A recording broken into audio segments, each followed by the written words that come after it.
Hey Justine, it's Claudia Gray, the author of 1,000 Pieces of You and Star Wars Lost Stars. The second Firebird book will be out in November. It's 10,000 Skies Above You. And I really had fun with that, and you discover one of the things that can go wrong when you're traveling through the dimensions. Very dangerous. And somehow we ended up with an even prettier cover for the second book than the first. Didn't think that could happen. If you could be in the Star Wars world, written in, whose side would you be on, and what would you be doing? Oh, I'd totally be on the rebellion side or the light side of Force. Totally. But what would I be doing? Gosh, I don't know. To be a Jedi? That's the most tempting thing, because you like Jedi, you get a lightsaber, and then all other considerations are sort of coincidental, really. It's like, if you get a lightsaber, it's good. Yeah. So with your book, how does that fit into the new movie coming out this winter, or is it completely unrelated? It's not completely unrelated, but it's not anything that's spoilery for the next movie. It's set beginning about 10 years before Star Wars: A New Hope, Episode 4, and ends about a year after Return of the Jedi. And it's mostly an alternative view of what was going on then and how you might wind up serving the Empire even if you weren't a terrible person, because you have these two people who really care about each other a great deal. One ends up with the rebellion, one ends up with the Empire, but you sort of see both sides of what they think and how you end up rationalizing doing really terrible things, which makes it sound maybe heavier than it is. I will say, though, there is something in the book that appears in the second trailer. And when I saw the second trailer for the first time, I was just like, there it is. I was so excited. So you wrote that part? Yeah. Wow. Now, did they say, this is what you need to write about, or were they just like, write whatever you want to?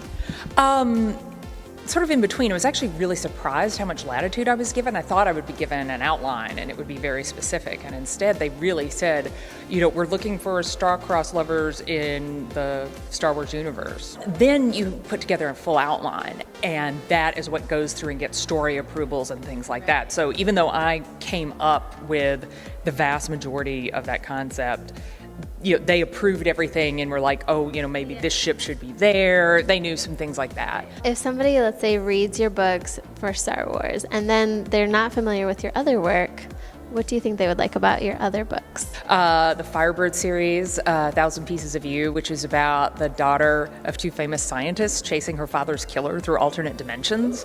I think a sci-fi fan should be interested in that. So one thing that I've actually seen a lot of the readers of the Star Wars book actually have been guys. And the thing that surprised me, they always say guys don't like romance, but you have these guys saying, I really wanted them to be together. I really wanted this to happen. I think they have the idea that it's always done sort of in an over-the-top kind of way. You either have stuff that's supposed to be oriented for men, in which romance either doesn't happen or it's purely apart from the important things that happen. Or then you have stuff that's aimed at women, in which love is the only thing that matters. And women and men both know that's fake. And when you think about love stories people really respond to, they're stories where the romance illustrates something. It stands for something. You can tell a good story that hinges around that. You don't want the person you love to be the end of the journey. You want to meet the person you love because you're on the journey together. If somebody wants to be a writer or they're struggling, what advice do you have for them to keep moving forward? You kind of have to refuse to believe in writer's block. If you believe in it as this external thing you don't have any power over, then it can just cripple you. But as my friend, fellow YA author Dan Wells always says, no other profession gets to do this. Plumbers don't go, I got plumber's block. I can't fix pipes today.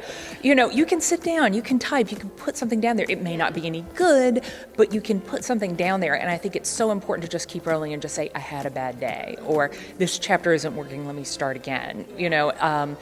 Just break it down. Don't turn it into some huge mythical thing that is going to block you, because you can get past it. You have that power, you have those tools. You just have to believe that and keep moving.